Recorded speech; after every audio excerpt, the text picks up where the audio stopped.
Yeah, we're just starting. This is live, the Cow Report. Of course, we're coming from the beautiful downtown Eau Claire L.E. Phillips Library, Fred, and we're in the very bowels of the library, down in the basement, Fred.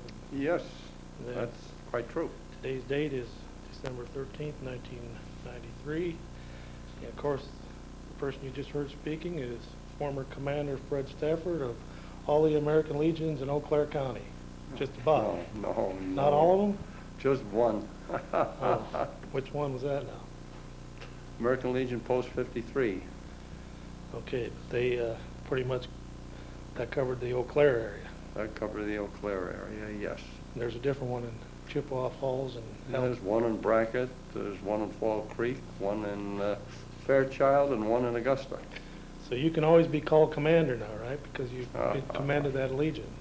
Well, It's kind of like being a general or president. You're always a general or president, right? past commander. Okay, there you have it. Fred Stafford, past commander Right. of all the American Legions in Eau Claire. One. All right. Okay, Fred, what do you got there to read for us today?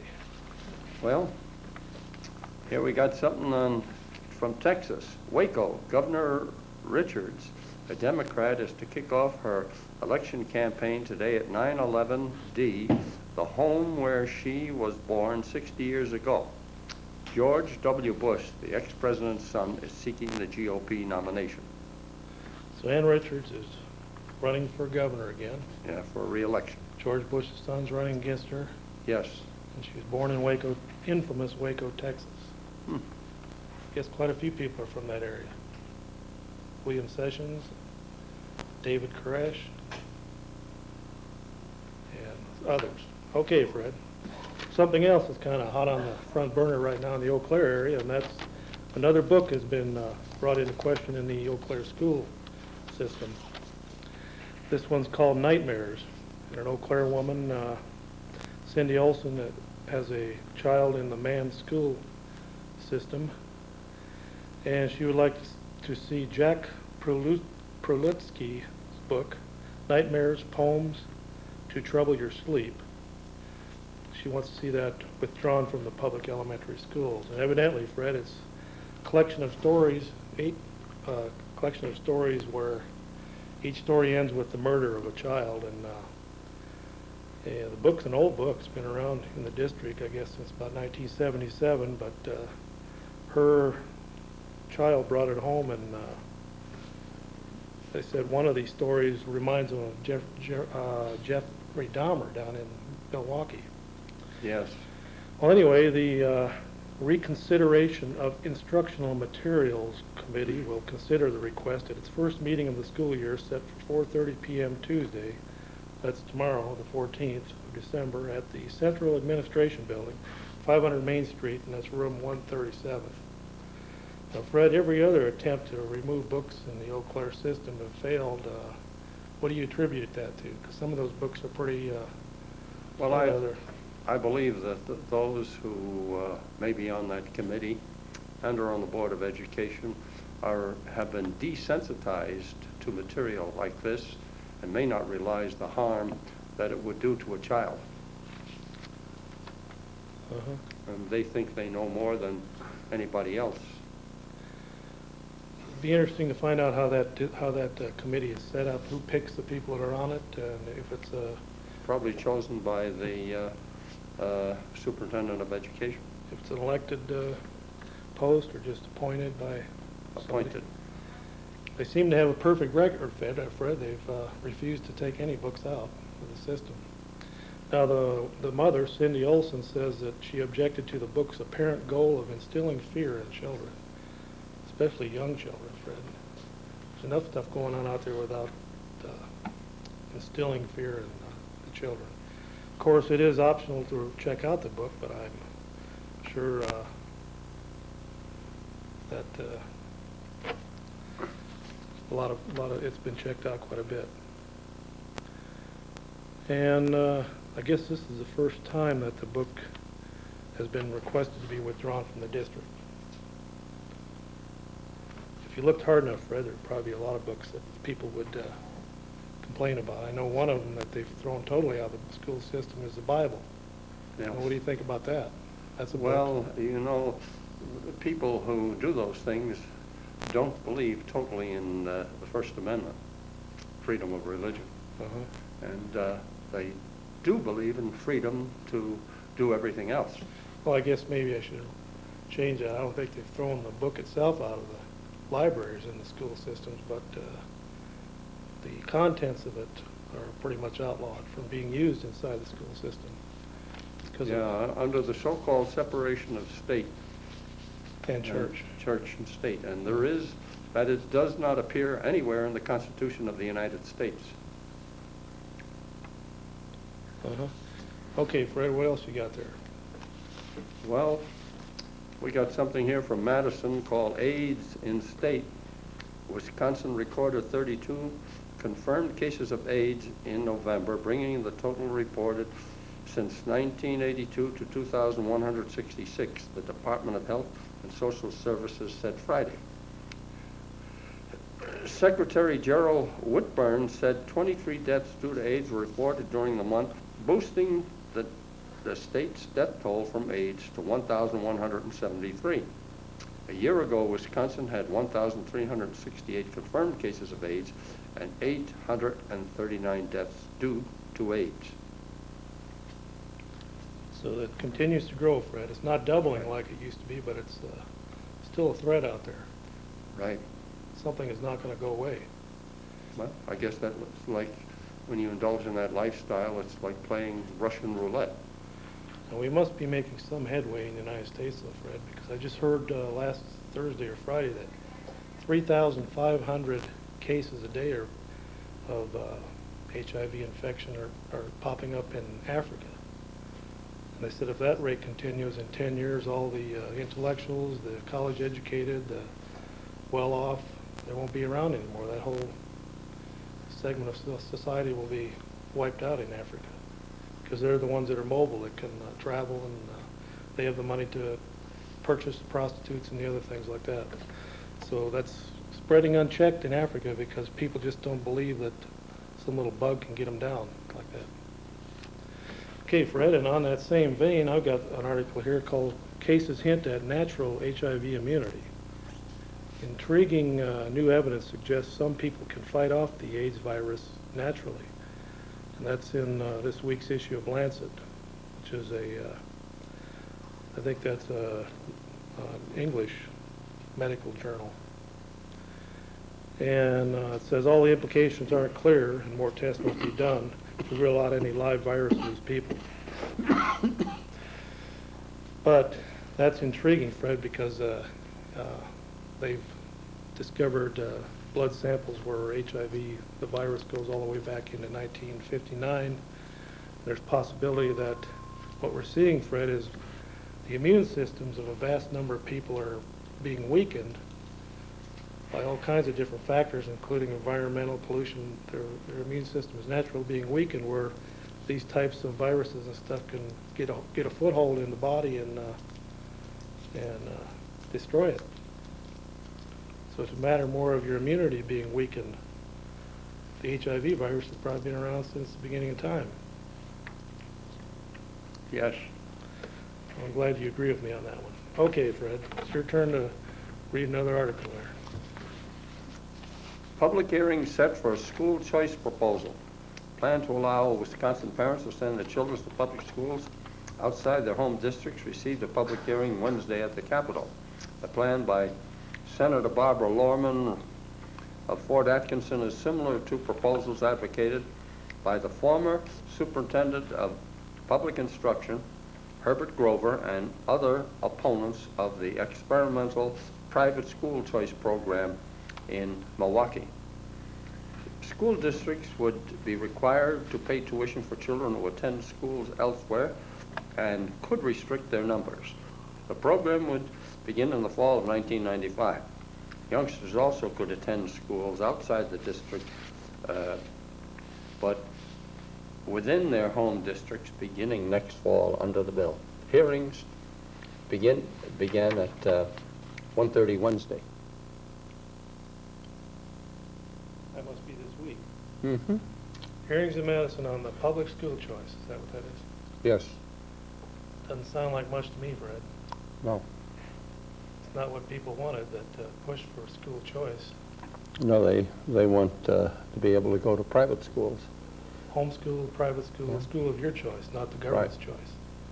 This system basically says if you don't like Eau Claire Memorial, you can go to Eau Claire North. True. It's not much really of a choice, is it? No. Now, could you go from Eau Claire Memorial to Regis? Under this, you could not. Huh. And it's not true school choice. It's just some warm fuzzies for the politicians in Madison to feel good about, so they can come back and tell the electorate in '94 how great they've done with school choice. I think you've already mentioned to one of our local state senators, and so have I, that we're not impressed by this school choice. Very true. What was his remarks? I don't think he was either. He said it was better than nothing, but it looks like nothing anyway. Okay, Fred, you've ever heard of Louis Farrakhan? Oh, yes. Okay, I belong to the revolutionary from down there in Chicago. Well, I actually don't belong, but I, from time to time, donate to the Anti-Defamation League, Fred, and they send me a newsletter, let me know what's going on in the country with skinhead groups and people like Louis Farrakhan. And here's what Louis Farrakhan, the leader of the Nation of Islam, says about whites and Christians. The God who taught me calls the white man the skunk of the planet Earth. He is so wicked and so filthy that God calls him the skunk of the planet Earth. That's from The Final Call, June 5th, 1992. The Final Call is the official paper of the Nation of Islam and is published by Louis Farrakhan. Is that worse than being called a gook? I don't know, Fred. I have to write him and ask him. Okay, the whole of the Western white civilization is opposed to Islam, the only true religion of God. Therefore, they, the devils, don't teach of Allah and Islam to us. Christianity was organized by the white race, and they placed the name of Jesus on it as being the founder and author to deceive the black people into accepting it. That was in the April 6, 1992 edition of The Final Call. And then the last one, Fred, is going to be I think this one's going to make you a little bit madder than me. Does the Pope ask his white brothers and sisters to repent of their evils to our people in Africa before asking our people to forgive? What does this tell you about who he really represents? Does he really represent Christ, or does he represent that originator and organizer of organized crime on this earth? Who represents Christ, Pope John Paul II or the Honorable Louis Farrakhan? I would take Pope John Paul II. Will Christ himself finally distinguish him who is genuine from him who is the impostor or the Antichrist? What is he complaining about there? It wasn't the black slave traders sold their own people into slavery to come to this country or elsewhere? You ask me that? Isn't that true? Well, from what I've read, I guess there were black people involved in the rounding up of other black tribes and shipping them to all over the world. Some of them end up in the United States. But he's calling Pope John Paul II the Antichrist. Mm-hmm. That was in the March 4th, 1992 edition of The Final Call. And here's what he says about the Jews. You Jews had your day with God and you didn't do what you were supposed to do. That was an interview in Baltimore Jewish Times, August 27, 1993. And another one was on that same date. He said, Jews want everyone to bow down to them, and I ain't bowing down to nothing or nobody but God. Who controls black arts? Who controls black sports figures? Who controls black intellectuals, black politicians? When I talk to the Jews, I am talking to a segment of that quorum that holds my people in their grip. So he hates Jews, Fred, and he hates Christians. And he hates other blacks that aren't Islamic. Mm-hmm. Sounds like he's full of hate. There's no love in his religion? Well, on February 18, 1990, Farrakhan told 4,000 people at Michigan State University that Jews were sucking the blood of the black community. Now he's getting down to vampirism, Fred. I'm sure he didn't mean it in that sense, but he said that he probably meant that the Jews were destroying the black community. Okay, Fred, that's what's going on with Louis Farrakhan, the leader of the Nation of Islam, who, incidentally, I've read in the past has 10,000 armed black soldiers in Chicago that he plans to use in his, what he calls the final call, when he destroys the devil white man.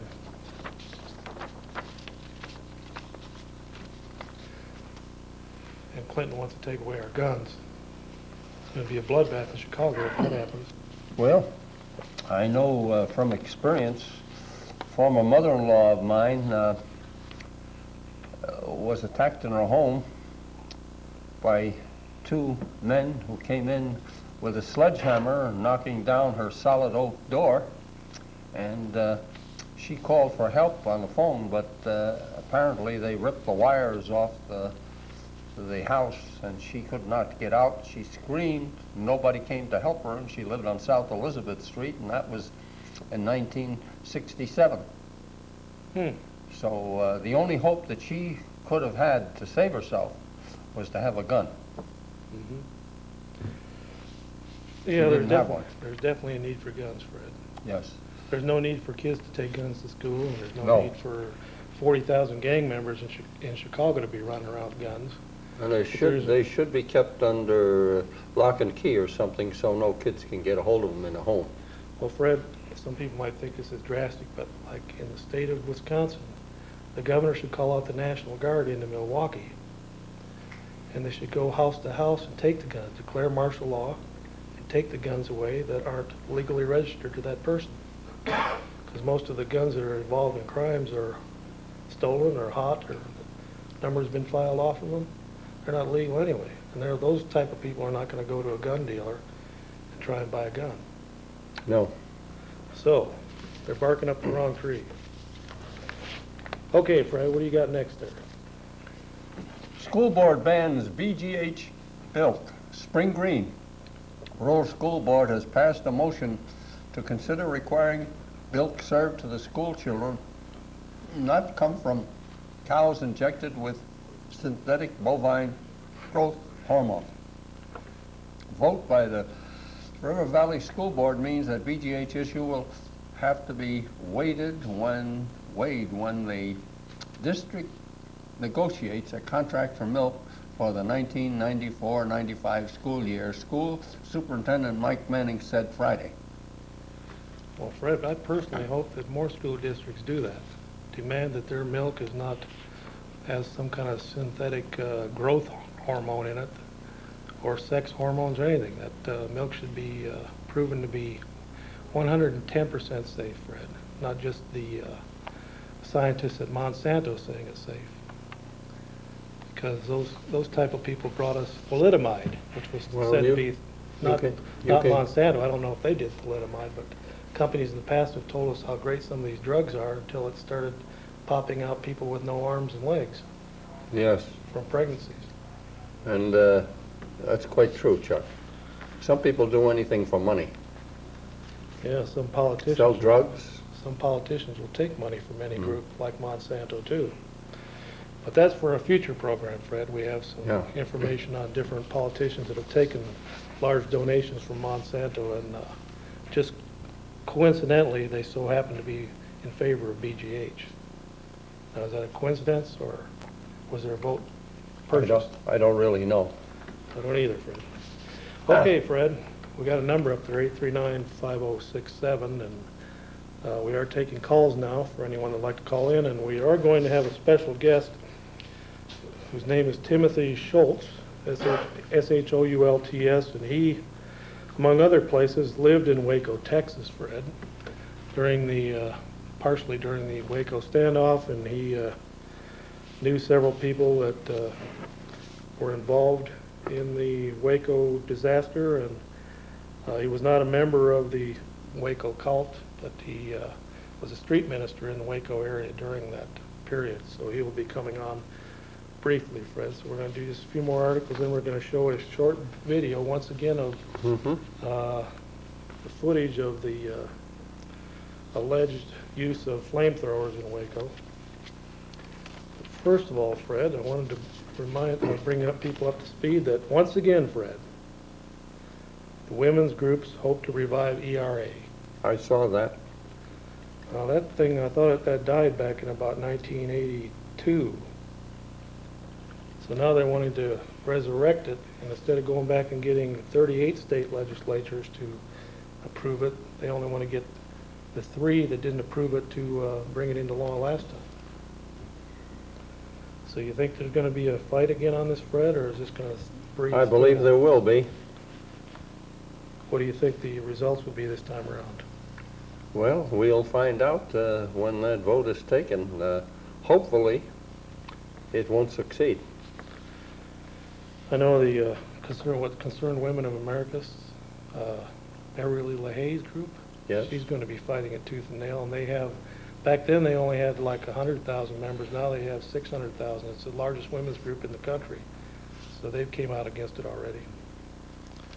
So it'll be interesting to see what happens with the more liberal bent of the presidency and the Congress. Yes. Okay, Fred, what do you got there? You got one more? McDonough, Georgia. About 50 atheists held a non-prayer rally in McDonough Elementary to protest religion in the schools. A prayer rally outside drew twice that number. Prayer rally drew twice as many as the atheists. Yes. They had to be outside, don't they? Yes. Were the atheists inside the school building or something? Yes, apparently. Huh. It's amazing. That's equal rights for you. Okay, Fred, we got a call in line 2, so we better take that. Go ahead, caller, you're on the air. Oh, this call is for Fred. Earlier in the show, he was speaking about a possibility of school choice coming up, which Mr. Lee suggested was a joke, which is truly a joke, if that's what's going to be our school choice. But I was under the impression that Representative Welch was working on a school choice program which allowed parents to send their child to any school, public, private, homeschooling, and take advantage of a tax credit up to $1,000. And I'm quite sure if that is in the working. Does Fred know anything about that, or maybe Chuck? And then I think you were talking about Senator Zine. What's his position on these things? I heard that Representative Welch was working on that, but I haven't heard anything else. Yeah, you don't know if it'll come up in the spring session then? I think it's dead during this political cycle. Oh. Too close to elections now. We're going into the spring session and then right into the fall elections. Okay. What do the representatives think they're going to offer parents, the public, by giving us public school choice, except support the busing companies? The only thing I could figure is it'll look good on their resume at election time, but also it will appease some of the groups that were demanding more school choice. They think it's going to appease them, but everyone I've talked to that's for school choice says that this bill's a joke. I guess. It's just fluff for the people in Madison, evidently, because there's not really no teeth in it. I don't know what happened to that part of the bill where you're talking about where there'd be a credit. Yeah, I just put in a call to Representative Welch's office, and somebody's supposed to call back, and we'll see what the status is on that. Maybe I can let somebody know too. Well, call back if you get an answer before the show's over. I'd like to hear what's going on with that bill. Thanks a lot. Keep up the good work. All right, well, thanks for calling. Okay, Fred, there was somebody that's not too happy with this so-called school choice bill. I guess it's been endorsed by the former head of the superintendent of schools, Yeah, Grover. Herbert Grover. Yeah. Who is Okay. opposed to having other private schools come under it. All right, Fred. We're going to go now to a short video clip of events in Waco, Texas, to refresh the viewer's memories, because then after that is shown, it's only about a minute, minute and a half. Then we will have Mr. Tim Schultz come on the air and tell us what he saw down in Waco and what he knows about the situation. So we're going to go to that video now. Ground bunker is in front of the water tower shown here before 6 a.m.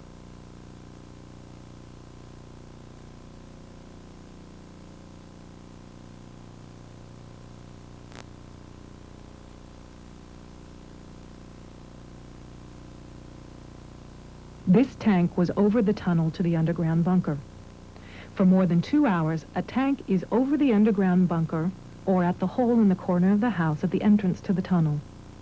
Each time the tank opens, agents can be seen getting in or out, and the camera filming it conveniently cuts away. At approximately 6:10 a.m., smoke begins pouring from the underground bunker.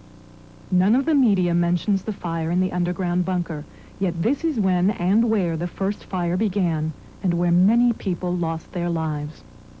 The official version of when things began starts here around 6 that morning.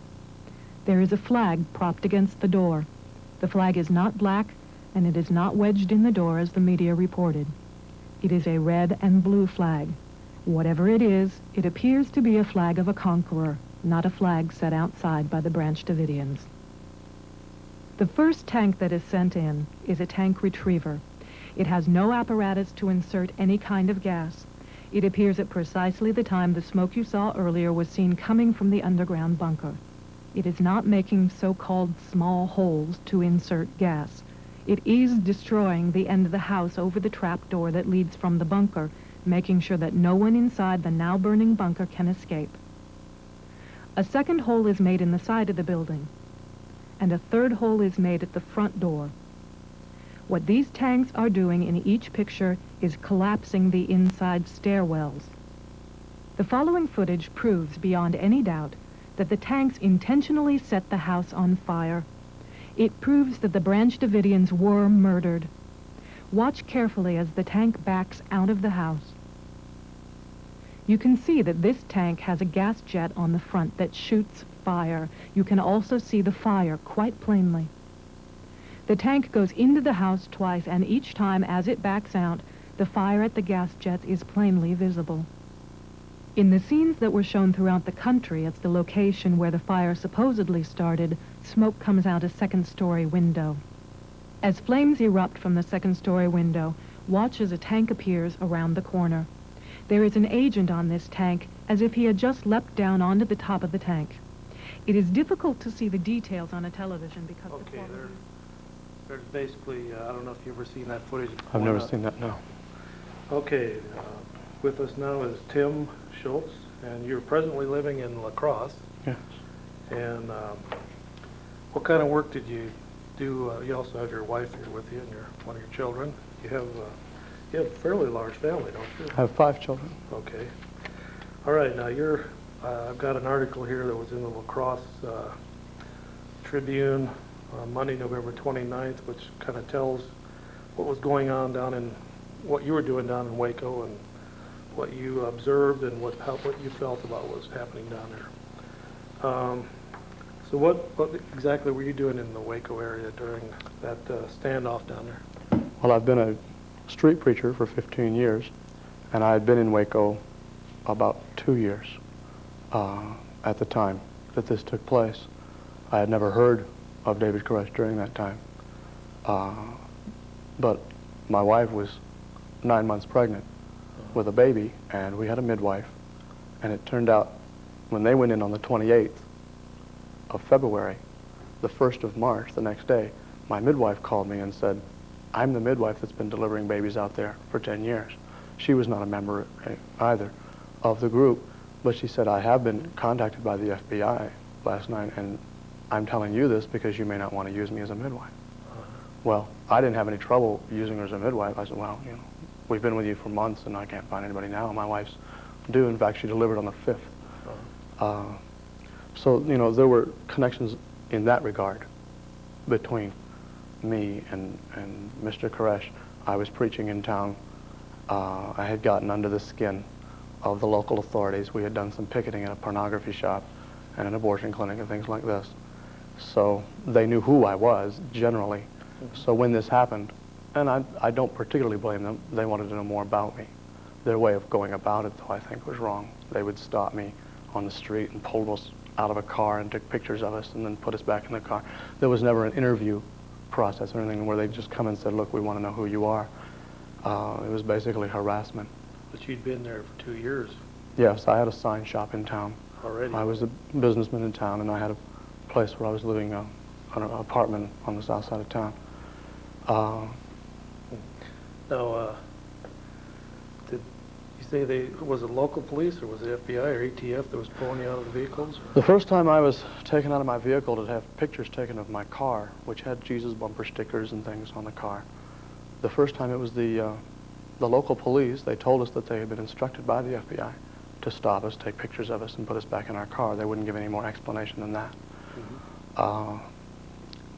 As things progressed and it got more and more paranoid down there, I finally went out to the area of the compound in order to try to talk to someone, whether it be news people or an FBI man or something, to try to say, you know, what can we do to help and how can we cooperate with this. It turned out I was actually on the premises of the compound when I got out there. And I did get to talk to the FBI. That was the 9th of March. But again, they weren't real cooperative. So at that time, they didn't arrest you for being there during the standoff. They just told They you. didn't arrest me. They wanted to know what I was doing there, and I told them that I would like to help in any way I could. I told them that I had been working, my training's in theology, and I'd been working with the Seventh-day Adventist pastor trying to get an understanding of where this guy had come from in his theology, because he at one time had been a Seventh-day Adventist. Their response to me was that they didn't want to get them out alive. Even on the 9th of March, they told me they were going to kill them all. Okay, now that's... I know that's a very harsh charge to make, but what else can who I say? exactly told you? Was it FBI agent? I don't know the man's name. He did identify himself as an FBI agent before I Was spoke with him. this right on the grounds there? Yeah, I was in his car. In fact, he is separated. There were 4 of us that went out to speak to them. There were my son and 2 other ministers and myself. But he appeared to you to be some kind of law enforcement. He had identification. He opened up his identification. It was FBI ID, but I don't remember his name. And he said that they were going to kill... At that point, that was exactly what he said, and I'll remember it till the day I die. He says, we have no intention of bringing them out alive. We're going to kill them all. Okay, And this well, was on the 9th. Now, you saw that footage on there. Like I said, I've never seen that before, but it certainly looks like they've got flames coming out of the tank. Well, there's read you a little bit of something here. A Clark Morphy, or M-O-R-P-H-E-W, who writes for the religious page over in St. Paul. I think this is the St. Paul paper. St. Paul Pioneer Press. Yeah, he's a staff columnist. We're going to call on line 1, but I wanted to get this in first. He's done some investigating, and also Reverend J. Gordon Melton, founder and president of the Institute for the Study of American Religion, is considered the foremost authority in the United States on new religions. He did some studying. They came to the conclusion that there was no reliable evidence that David Koresh was having sex with very young girls. But later on, they said that he possibly with the older teenage girls, there could have been some sexual activity. Also, the Bureau of Alcohol, Tobacco, and Firearms used a form of tear gas that has been outlawed by the Geneva Convention. The gas reportedly has a disorienting effect that is not even allowed in wartime. Now, the Geneva Convention was pretty much signed on by every country in the world for rules of warfare, and they've outlawed that tear gas that was ordered to be used by, evidently it came from either President Clinton or Janet Reno. Also, they said the ATF strike team were using armor-piercing ammunition, and the question is, were the ATF officials wounded and killed by friendly fire? Because it was proven that the Branch Davidians didn't have any armor-piercing bullets, and all of the ATF agents were wearing bulletproof vests. In 1992, Koresh was invited Koresh invited the ATF to the compound to have a look to see if there's any guns out there that didn't match up with rules and regulations, and the ATF refused to go. Also, and Mr. Brault, who used to be a member, said that Koresh was going to sacrifice a child on Easter Sunday and that a mass suicide was being planned. He was a disgruntled former member, and he was making all kinds of accusations, and so far all of them have been proven to be false. Neither allegation was true, and both the FBI and child welfare officials investigated the charges and then dropped the case. Yes, in fact, the midwife that I told you about, she was in on the Human Services investigations. She was a part of that investigation because David knew her, and she had delivered both of his children. She was a part of that investigation. She told me personally that she's willing to testify in any court of the land that she signed every birth certificate out there. She knew both the mother and the father of every child born out there, and that she participated in the Human Services, both investigations. There were 2 of them over the years, and that both of them had absolutely no founding. So these weren't all Koresh's children, they were actual husband and wives having... David Koresh only had 2 children. Uh-huh. One of whom was killed in the first 15 seconds of the attack, which people don't realize. I mean, if my child was killed, I might fight it back too. Mm-hmm. Okay, let me take this call on line 1. Go ahead, caller, you're on the air. Okay. Question. Fred, older guy. Yeah? Every time I watch a show, I really never call in. I just like listening to it. There's something that's really puzzled me. He's always looking down. Why does he always look down? Maybe he's praying. I don't know. Why do you always look down, Fred? I didn't realize I was looking down. I was looking at some of this just before the material that we have. Yeah, he's reading, he's got some articles there on the desk. It possibly he's reading those, and it appears that he's looking down. Well, anyway, did you have a question? Not really. I just see why he's always, every time I turn it on, he's looking down. Well, we always need some constructive criticism, Fred, and there you've got some. Right. Well, thanks a lot for that constructive behavior. Thank you very much. And See you later. okay. All right. Now, also, I had a few other things here I want to say before we get into this a little more. Mr. Melton, who once again is considered the foremost authority in the United States on religions, alleges that tanks rolled in with battering rams aimed at stairwells and exits so that the Branch Davidians, including about 25 children, would be trapped inside. When the tanks pulled away, flamethrowers may have been used to start the fire that killed more than 75 people. And he's also wanting to know why U.S. Army tanks were used when it's against the law to use to use the Army against American citizens. That's against the law.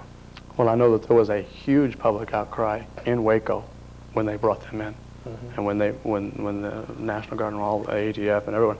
I mean, downtown Waco was insane the day that they came in. It was like a scene out of Beirut or something. Did you see there was just all kinds of military activity going on? Oh yeah, trucks with men with guns and things, and they just generally did a sweep of the streets. All the homeless were tossed out of town. Not only myself and my family were commanded to leave by the very same men I spoke to on the 9th. I was arrested on the 12th. I was put in jail till the 17th, 5 days, was never taken to court, was never allowed a lawyer, was never allowed a phone call. Finally, I was able to smuggle a note out with a trustee mopping the floor to my wife, who then read it to Randy James, the Christian radio manager, and he put it over the air and then came with a lawyer and got me out of jail. But they held me for 5 days without hardly a charge. And Now that Randy James, is he the same one that aired the first of Koresh's so-called Yeah. revealing of the seals? That's what went yeah, nationwide. and he was asked to do that by the FBI in Same guy cooperation. helped you get out of jail. Yeah, he came and got me out of jail, but the very same FBI officer that I had spoken to on the 9th at the compound was there at the jail when they let me go on the 17th, and he told me, take your family and get out of town or we'll shoot you. So that's why I left Waco. So that was the second threat this guy made. Okay, I had one more thing to read here. In one instance, a law enforcement agency asked the court for a search warrant so its members could enter the compound and look for firearms, but the judge refused the request because there was no probable cause to believe a crime had been committed. So Clark Morphy, along with Reverend J. Gordon Melton, kind of bringing up some of the same issues that we saw on some of that footage on the tape there. Okay, I wanted to get into a little more of Koresh and what was going on down there. Now, you said that Koresh liked to play rock and roll music, and Yeah, Koresh had a standing gig. I can't remember the name of the bar, but he came in every Saturday night to play rock and roll, Christian rock and roll, at one of the bars in town. so it was well-known knowledge that Dave Koresh could be found at the bar on Saturday night. That was published in the newspaper when they sealed it up. In fact, the early newspapers, the newspapers during that early period of time were very critical of the ATF. Even the sheriff came out and said, why have they done this? They didn't even talk to me about it. They just rolled into town. And if they had wanted David Koresh, I could have gone down to the bar any Saturday night they wanted me to and picked him up. He's a friend of mine. So the sheriff was very angry at what they did at first. And then they kind of quieted him down. Well, evidently, he was seen jogging around town. He drove around town in some convertible that he, you know, so he wasn't holed up out there with his vast arsenal of weaponry to. No, I mean, he had had that place out there for 10 years. From what I understand, and I think I read this in a local paper during that time period, the FBI, toward the end of it, admitted that the strongest weapon he had was a .30-06 deer rifle, which, if you pick up 150 people in Wisconsin, let alone Texas, you'll find quite a few deer rifles among them. Okay, Fred, we've got a couple calls coming in here. Did you want to ask Tim anything so far? No, I was just trying to get your attention that there was a call. Well, just jump in anytime you want there, Fred. Just Yes. slip one in there whenever you want. Well, I think the perpetrators of that attack on the Waco compound of Koresh's should be tried for murder. Uh-huh. Okay, we got a call on line 1, Fred, and then we got another one on line 2, so we better get caught up on our call here. Go ahead, caller, you're on the air. Yeah, see, if those guys were so guilty of any crime or anything, how come didn't they just give up and come out? If they didn't have anything to hide, they would have just been released and left alone. There couldn't have been any charges filed. But they couldn't do that. Uh-huh. So, you know, what's your opinion on that? What do you think about that, Tim? You were down there during that period. Well, I remember a couple of days after the thing began, they took all the news media away, and the people in the compound put out a big banner that said, "God help us." I never understood that much until I was put in the jail. When I was in jail, I was in contact with a few of the people that had come out of the place and had been arrested immediately.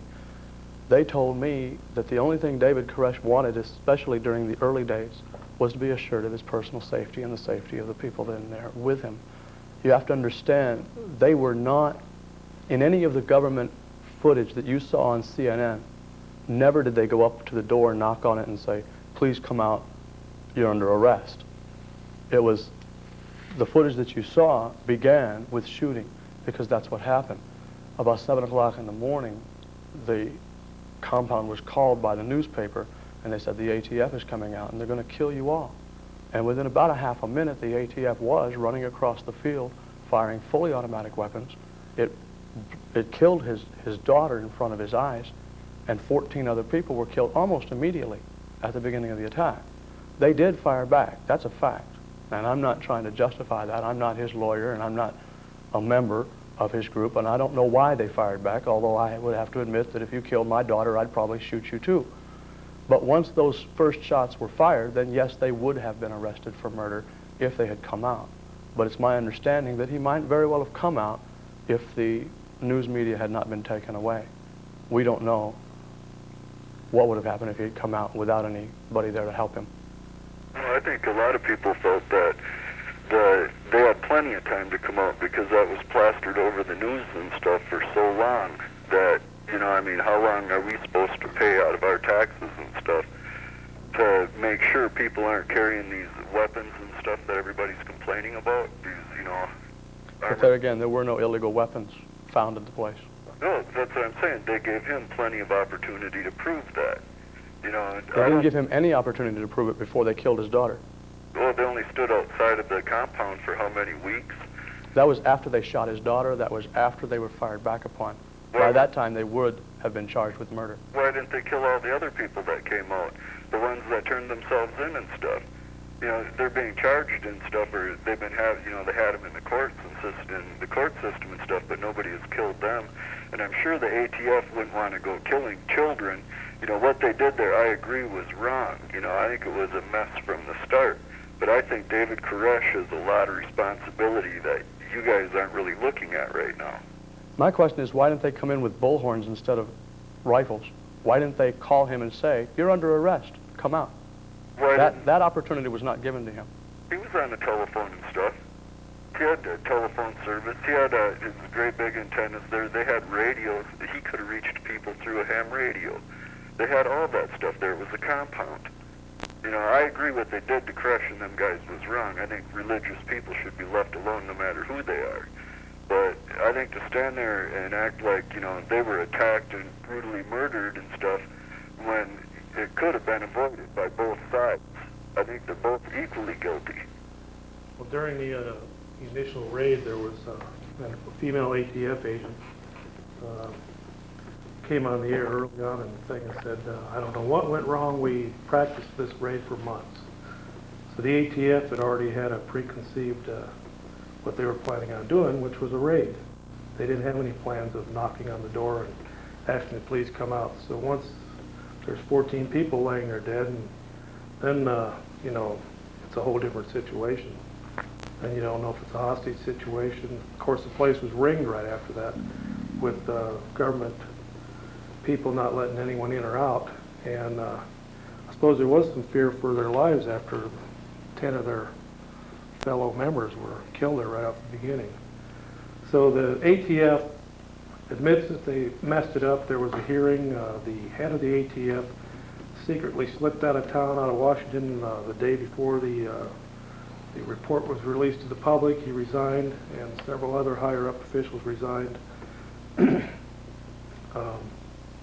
A congressman from Michigan called for the resignation of Janet Reno, said she was a disgrace for what her part in it. So there was a point where the ATF really blew it, and that was before the raid started. They should have arrested Koresh in town and his. I agree that would have been a better move, but I really do think that Koresh had plenty of time. When them banners, I seen that banner on CNN. He could have been saying, "Somebody please come and help me, I want to give up." A banner like that on CNN, I mean, you guys got to look at it. The Branch Davidians have to accept some of the responsibility for what happened there. Well, I'm sure they are, except. Well, like I said, I'm not a Branch Davidian. I don't know what was going on in I his head. understand that.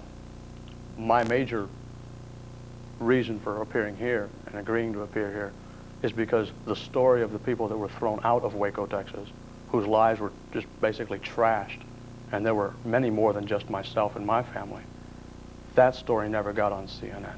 By the way, I applaud you for having the guts to get on TV and say what you're saying about the ATF and the way you were treated, because they do that to a lot of people every day. It's the way the government's chipping away at our civil rights. And the religious groups that want to get rid of all these strip joints and stuff, I'm 100% behind you guys as far as cleaning up this country goes. And I'd just like to say thanks for letting me voice my opinion. Okay, well, thanks a lot for calling in. Bye-bye. Bye. Go ahead, caller, you're on the air. Yeah, I appreciate your program. Say, what's the chances you guys ever showing that video again? What you just showed little blips up there. Well, we showed the whole thing twice, and I think there's some other groups in the Eau Claire area that have showed it. Matter of fact, there's a group showing it tomorrow night south of town, and but possibly we'll show it again. Well, I agree with Mr. Stafford. I think these people ought to be brought to trial and prosecuted for killing those people, because it's quite obvious. It blows my mind though, why is the government of America against those people? And I'd like to ask your guest a question. What do the people in Waco, Texas think about the whole thing? Do they actually feel that these people were actually murdered by our own government? And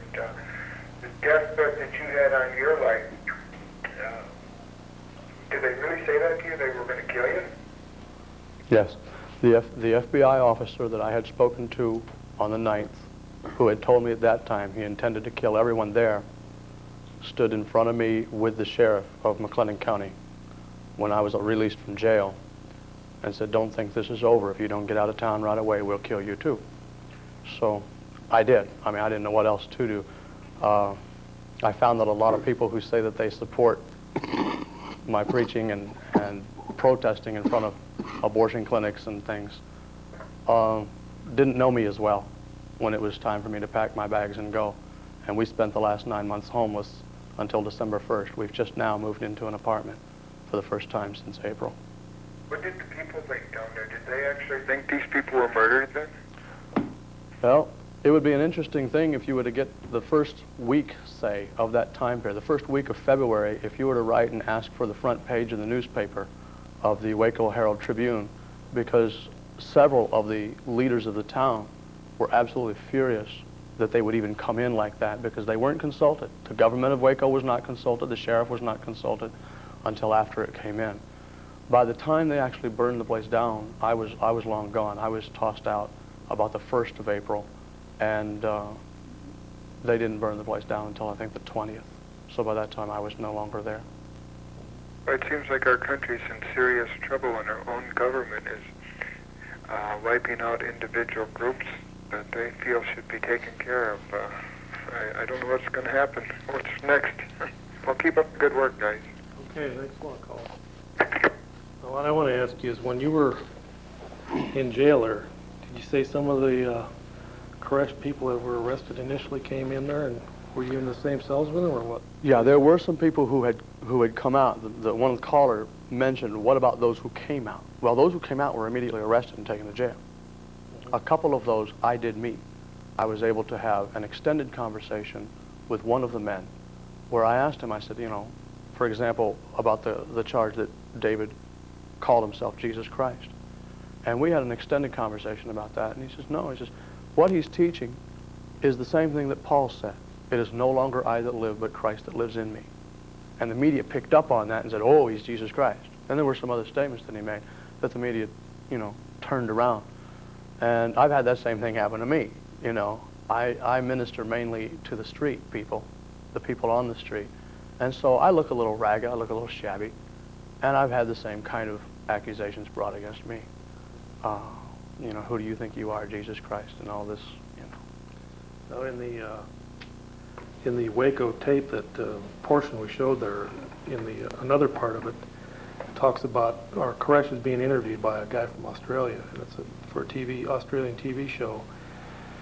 And the accusation was that one of the former leaders of that group down there, who had been ousted by the younger Koresh and the younger movement in there, evidently he'd been ousted. But anyway, he accused Koresh of having sex with his 70-year-old mother and getting her pregnant. So Koresh's statement to the camera was, if I got a 70-year-old woman pregnant, then I'm God. You better bow down and worship me. So the press jumped on that. The press jumped on that and said that he claimed to be God. And evidently that was one of the main statements they used when they started feeding the press all this information to downgrade his character. But, did any of the prisoners in there say anything else about what they thought about Koresh, or any other statements about, was he going to commit suicide, or was everybody in there going to kill themselves, or were they going to give up? Or No, I never heard anything at all about suicide. And when I talked to them about, you know, why is he still there, the major concern was just the concern for the safety of the people. Were they all going to be held for trial for murder and things like this? And these were kind of things that he was trying to negotiate with the outside world, as far as I know. So you made a statement that in your article that said there's about 10,000 disciples of Hutef, which is kind of the 1930s leader of the Branch Davidians. Right. He's the one that created that, basically a denomination of the Seventh-day Adventists. And all those compounds still exist. You mean there's like other compounds, like other Branch Davidian groups? Yes, there are others that even call themselves Davidians. Now did you know of any other compounds in your street ministries around the South? I know quite a few camps and encampments around the country. We went directly from Waco to another encampment and spent a week there kind of resting up. Now, these used to be called communes and stuff. Now they're more like a Christian commune, or? The choice of term for themselves is encampment, or a camp, a Christian camp. Yeah. Okay, I think we got a call on line 1. So we better take that call now. Go ahead, caller, you're on the air. Yeah, you just commented encampment. Yeah? Yeah, he just commented encampment. Uh-huh. What is that? Encampment. I'm saying that that's the term that most of the people in these groups would call, rather than a compound, which has some kind of military term. There are camps. Hi, Katie. Oops. all over the country of different religious groups or even political groups who are coming out of the cities and living in country. They buy a farm. They used to call them communes, but now that has kind of a hippie flair to it. There's one over by Gays Mills, over on the other side of Madison. Well, encampment sounds like a term that imprisonment, really. No, it comes from the concept of Moses in the wilderness, and they traveled and they had a camp. That's where that concept comes from. Okay. Well, thank you. Okay, thank you, caller. Now, didn't you say that your midwife now, the midwife that was a midwife out there for 10 years, she has been indicted by the government? As from what I've heard, I've not been able to get a hold of her yet, but what I heard from the man who wrote this article, when he tried to get a hold of her, he called me back and said, now she's under indictment for something, and I don't even know what, but they're after her as well. Okay, what, you traveled around mainly the Southwest as a... The Midwest from Wisconsin down to Texas has been mainly where I've preached. I've taken 3 trips to California and 1 to Florida and 1 to D.C. So what kind of response do you get when you're out on the streets preaching about Jesus? Is it kind of different than being in a church? Or? Oh, it's a lot different because you can speak your mind and they'll speak theirs. The main thing that I would like to leave, the fields are still white to harvest. You could fill a church. You could fill a church tomorrow with people in this general area or in Madison or in La Crosse or anywhere. If we would get off of the hair and the smoking and all these minute issues, because whether that's our intent or not, that is the impression on the street. After 30 years, the impression on the street still is that the only thing the church is really interested in is getting me to cut my hair and quit smoking and give them 10% of my money. Now that's the impression people have of us. And we are going to have to change that impression by lightening up on some of those issues. Okay, Fred, you've had many minutes of deep thought now. I'm sure you got at least one question. No, I find this very interesting, and what I've heard here, I had made up my mind before that the government erred in what it did, and in listening to our guest, he has fortified that opinion. Okay, now you work with the Salvation Army now in the La Crosse area? Or you... I work with several different churches, and we'll probably be starting a little work of my own there in La Crosse. Okay. Well, Fred and Tim, I want to thank you both for being on the show again. Of course, Fred's always with us here on the Kyle Report live from beautiful downtown Eau Claire. And I want to thank Chris and Cliff Economaki, the Siamese Twins of Engineering, for the good job they've been doing over the years. And I want to thank the cameramen for their help today. And I'd like to say that the Conservative Corner will be on Friday night at 9 o'clock live. We hope you will tune in then. We're going to have a program on pornography. okay, well, thank you viewers for tuning in, and we'll see you again next week with our Christmas show live at 9 p.m.